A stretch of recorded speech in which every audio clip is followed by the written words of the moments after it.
Latest updates के लिए हमारे चैनल हलचल इंडिया को लाइक, शेयर एंड सब्सक्राइब कीजिए एंड यस, बेल आइकन को प्रेस करना मत भूलिए। हमारे मुंह पे थप्पड़ मारे, हम अपने बाप के दौरे बैठे, बाप से शिकायत कर रहे हैं कि हमारे साथ ऐसा ऐसा हुआ है, हमें हमारे पैसे दिलवाए जाए।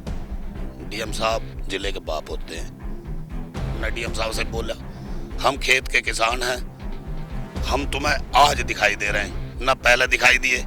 हमारा काम हो जाएगा फिर हम खेत में पहुंच जाएंगे। संगठन के साथ नहीं चलते। आप अपना खेत में हम अपना वोट गिरते हैं, खेत में काम करते हैं, नहीं जाते हैं। कोई परिवार किसी के साथ नहीं? हमारे तो अगर दुख है तो हम तो सीधे सीधे बाप के दौरे जामे हैं। अच्छा, कोई संगठन नहीं चाहिए आपको? मुद्दे लेके वहाँ से जहाँ की जरूरत हो वहाँ चले जामे, सीधे अपनी बात रखें। अगर हमारी सुनवाई जाए फिर हम उनके दौरे जाएंगे, हमारी सुनवाई ना जाएगी जब तो जाएंगे। अच्छा लगता है पिछले 11 दिन से जिला अधिकारी कार्यालय पर ऐसे किसान बैठे हैं जिनके गले में ना ही तो कोई पटका है और ना ही किसी संगठन से जुड़े हुए हैं, और ये किसान केवल पीड़ित के रूप में यहाँ पर बैठे हैं, जिनके साथ करीब जनपद के 139 किसानों के साथ करीब 4 करोड़ रुपए की लूट हुई है। और 4 करोड़ रुपए की लूट जो हुई है ये कुछ इस तरह से बता रहे हैं कि उत्कल ट्यूबर प्राइवेट लिमिटेड है कोई, जो कि इनको 11 रुपए 85 पैसे का लालच देकर कि 11 रुपए 85 पैसे आपको प्रति किलो मिलेंगे, आप अपने खेत में आलू उगाइए, मेहनत कीजिए और इस जो कि फसल है इसको हमको दीजिए। तो इसी लालच में आकर इन किसानों ने, करीब 139 किसानों ने अपनी धरती पर आलू बोया, और जब आलू की फसल पूरी तैयार हो गई तो उस फसल को उत्कल प्राइवेट लिमिटेड के द्वारा अपने साथ ले जाया गया, मगर 11 रुपए 85 पैसे के आधार पर एक भी रुपया अभी तक इनको नहीं मिला है और करीब 4 करोड़ रुपए ये बकाया बता रहे हैं और सीधा सीधा लूट भी बता रहे हैं किसानों के साथ। सर, किस तरह का लालच दिया गया आपको और किस तरह से आपने काम किया? सर, इन्होंने हमें 26,000 रुपये प्रति एकड़ के हिसाब से बीज दिया था। उसके 13,000 रुपये इन्होंने एडवांस लेकर और सिक्योरिटी में एक ब्लैंक चेक ले लिया था हमसे। उसी के बाद में हमें 11 रुपये 85 पैसे का रेट तय करके जो आलू वापस देना था वो सब हमने इनको पूरा दे दिया। अब केवल एक ही मसला बचा हमारे पैसे का। हम पिछले 8 महीने से अधिकारियों के चक्कर लगा रहे हैं, रेगुलर हमें आश्वासन नहीं मिले जा रहे हैं, और उसके बाद जब कहीं से कोई हमें आश्वासन नहीं मिल पाया कि हमें दिखता कि अब हमारा पैसा डूब ही गया, तो लास्ट चारा हमने ये अपनाया कि अब हम यहाँ अनिश्चितकालीन धरने पर बैठ गए।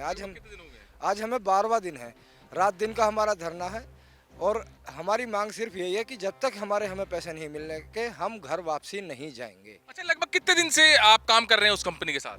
हम पिछले 5 वर्षों से इस कंपनी के साथ में काम कर रहे हैं। हमारे ज़िले में करीब करीब 113 कॉर्पोरेट कंपनी काम कर रही हैं, जो कि ये आलू की ही खेती करवा रही हैं, और ऐसी 2-3 कंपनी और हैं जो पिछली बार फ्रॉड हुई हैं।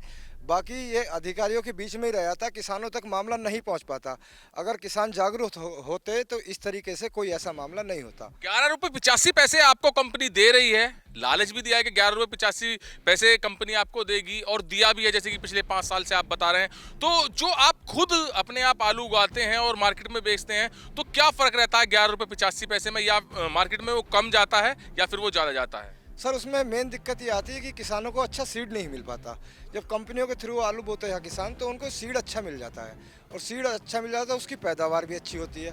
फिर एक लिमिट में रेट आ जाता है, मार्केट के हिसाब से रेट नहीं रहता, उसका रेट जो है फिक्स हो जाता है। अच्छा, बड़ी कंपनियों को अच्छा सीड्स मिल रहा है और किसानों को अच्छा सीड्स नहीं मिल रहा, और किसान जब भी पैसे दे रहे हैं, 26,000 रुपये आपने बताए दे रहे हैं, तो आपको क्यों नहीं मिल पा रहा है अच्छा सीड्स कंपनियों के मुकाबले? सर, इसमें जो है अभी हमारे यहाँ ज़िले में जो ये कृषि विभाग के जितने भी ये हैं, उनमें कोई ऐसी सुविधा भी नहीं हुई है कि किसानों को बीज उपलब्ध कराया जाए। अगर बीज उपलब्ध होता है तो बीज की मात्रा 10 कुंटल होती है और लेने वाले 10,000 हो जाते हैं, तो उसमें सर प्रति किसान पे 1 किलो भी नहीं आके पड़ेगा। इतनी बीज की व्यवस्था फिलहाल हमारे यहाँ पर जो हो रही है। कंपनी बड़े बड़े टेंडर ले रही है, कंपनी आपके यहाँ पर आकर काम कर रही है, उनको लाखों कुंटल मिल रहा है और किसानों को 1-1 कुंटल भी नहीं मिल पा रहा, तो क्या ये पक्षपात मानी जाए? सर, कंपनी अपना तरीके से जैसे काम कर रही है सर, उसके बारे में तो हमें कोई ज़्यादा ऐसी नॉलेज नहीं है, पर कुल मिला के सब जगह लूट हो रही है तो केवल किसानों की हो रही है। मंच पे एक नारा दिया जाता है, जय जवान जय किसान, और सर किसान की अगर हकीकत में हालत देखेंगे तो आज किसान बर्बादी की कगार पे आ चुका है। अच्छा, किसानों की बात चल रही है यहाँ पर, किसान यहाँ पर कोई संगठन आपके साथ आया है या संगठन ने किसी ने साथ देने की बात की है आपकी? नहीं सर, संगठन तो सभी आ रहे हैं, सभी राम राम करके जा रहे हैं। पर हम फिलहाल सबसे हमने यही कह दिया है कि हम केवल किसान हैं और हम पीड़ित किसान हैं। इस धरने में हम किसी सहयोग सबका है, पर हम किसी और को शामिल नहीं करेंगे। हम केवल पीड़ित किसान हैं और पीड़ित किसान ही रहेंगे, क्योंकि जो पीड़ित होता है अपनी पीड़ा को वो ही समझता है, बाकी कोई और नहीं समझ पाता। अच्छा, वो जैसे आप पीड़ित किसान कह रहे हैं तो और आपके पास आ रहे हैं वो किसानों गिनती में नहीं आते हैं? नहीं, हम जो आते हैं वो हैं तो किसान ही, पर जितनी भी ये यूनियन है ये सब किसानों के हितों की रक्षा करने के लिए ही बनाई गई हैं। पर सर हम इसमें कोई राजनीति नहीं चाहते, ना कोई राजनीतिकरण चाहते। हम सिर्फ केवल ना किसी झंडे के नीचे हैं, हम सिर्फ यहाँ बैठे हैं बिना किसी बैनर के, सिर्फ अपने एक ही उद्देश्य है कि हम पीड़ित हैं और हम पीड़ित किसान ही यहाँ रहेंगे। अगर हमारे साथ प्रशासन भेदभाव करता है तो फिर आपको किसान यूनियन भी मिलेगी यहाँ और बाकी जो हमारे किसान हैं वो भी यहाँ मिलेंगे। फिलहाल हमें प्रशासन से आश्वासन मिला हुआ है, डीएम साहब से हमारी वार्ता चल रही है और डीएम साहब की आगे भी वार्ता चल रही है। डीएम साहब ने हमें आश्वासन दिया है कि जल्द से जल्द जितनी हो सके मैं कोशिश कर रहा हूँ और आपका पैसा आपको दिलाया जाएगा। पीड़ित किसान बोल रहे हैं कि राजनीति नहीं चाहिए किसी भी संगठन की। बड़े बुढ़े कहते आए हैं, बड़े बालकों को समझाते आए, कोई तुम्हें कुछ कह रहा हो तो हमसे बताओ आए क्या, अब कोई तो पीट रहा तो लड़ो मत, हमारे धोरे आओ। तो हमने वही बात अपनाई है। हमारे मुंह पे थापड़ मारे, हम अपने बाप के धोरे बैठे, बाप से शिकायत कर रहे हैं कि हमारे साथ ऐसा ऐसा हुआ है, हमें हमारे पैसे दिलवाए जाए। डीएम साहब जिले के बाप होते हैं, उम्र में वो कैसे भी है लेकिन कुर्सी पे हमारे बाप वाले बैठे हैं। तो लग रहा है कि बाप हाँ, बाप हमारी सुनवाई कर रहे हैं, हम आश्वासन दे रहे हैं जिस आशा से आप आए हैं आपकी पूरी करके भेजूंगा। उसी दिन से डीएम साहब ने हमें दिलासा दे रखी है, उसी उम्मीद पे हम यहाँ पड़े हैं।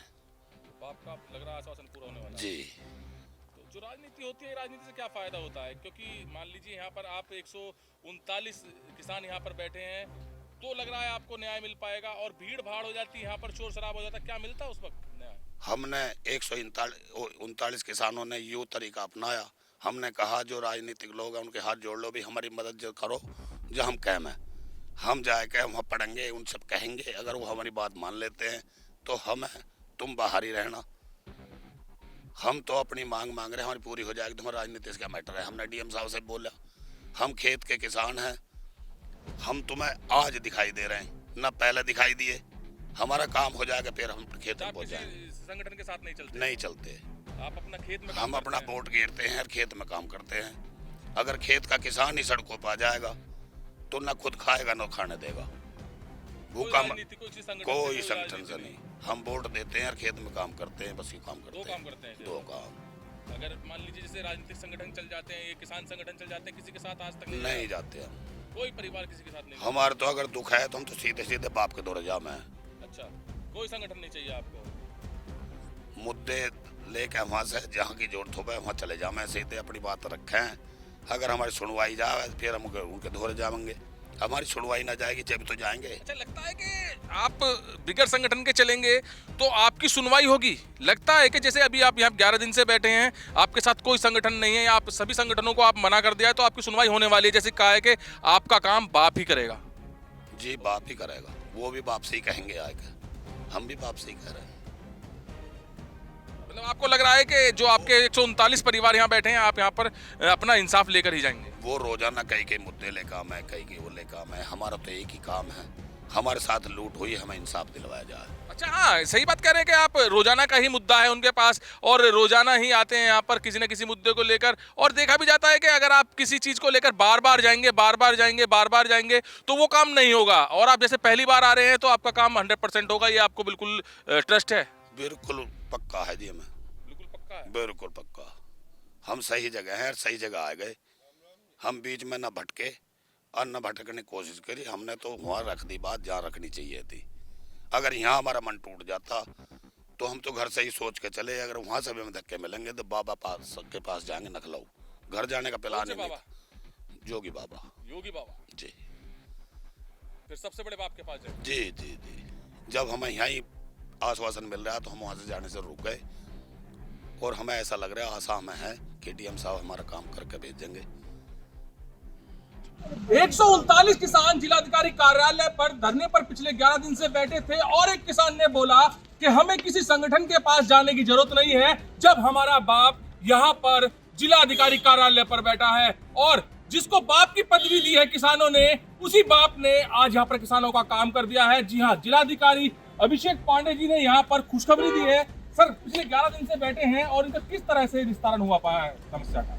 देखिए, हमारे जनपद के कुछ किसानों ने बेंगलुरु स्थित उत्कल ट्यूबर्स के साथ एक करार किया था, जिसके अंतर्गत किसानों ने आलू की जो सीड्स होते हैं वो कोल्ड स्टोरेज में जमा कराए थे और अनुबंध के अंतर्गत इनको उत्कल कंपनी द्वारा भुगतान किया जाना था। ये भुगतान वैसे तो अप्रैल मई के महीने में ही हो जाना था, परंतु कंपनी किसी प्रकार के वित्तीय संकटों से घिर गई, जिसके बाद तमाम प्रयासों के बावजूद भी कंपनी द्वारा भुगतान नहीं किया जा रहा था। कंपनी द्वारा जो करार भी किसानों के साथ किया गया था वो लगभग एक पक्षीय था और उसमें किसानों के हित संरक्षित करने के बहुत सीमित विकल्प थे। ऐसी परिस्थितियों में अपने भुगतान को लेकर जो कृषक चिंतित हुए और उन्होंने कलेक्ट्रेट पर धरना प्रदर्शन प्रारंभ किया था। इससे पूर्व कंपनी के प्रतिनिधियों के विरुद्ध जनपद में एफआईआर भी कराई गई थी, क्योंकि भुगतान समय से नहीं हो रहा था। कंपनी के प्रतिनिधियों पर दबाव डालकर उन्हें यहाँ पर मुख्यालय पर बुलाया गया और पिछले 5 से 6 दिन से कंपनी के प्रतिनिधि जनपद में ही कैंप कर रहे हैं। इन प्रयासों की बदौलत आज किसानों का भुगतान पुनः प्रारंभ हो गया है। लगभग 2 किसानों के 1.5 लाख रुपए उनके खातों में भेज दिए गए हैं और हमारा प्रयास ये रहेगा कि अगले 7 दिनों तक लगातार ये प्रक्रिया चालू कराकर समस्त किसानों का भुगतान जो है वो सुनिश्चित किया जाए। उसी क्रम में मैं किसानों से अनुरोध करने आया था कि चूँकि अब भुगतान का कार्यक्रम चालू हो गया है, वो प्रशासन के प्रयासों के वो स्वयं भी देख रहे हैं, तो उनसे अनुरोध किया कि वो धरना समाप्त करें। उन्होंने अनुरोध स्वीकार भी किया है। समय समय पर इनके प्रतिनिधि मंडल को बुलाकर हम यहाँ पर भुगतान की प्रगति के बारे में अवगत कराते रहेंगे।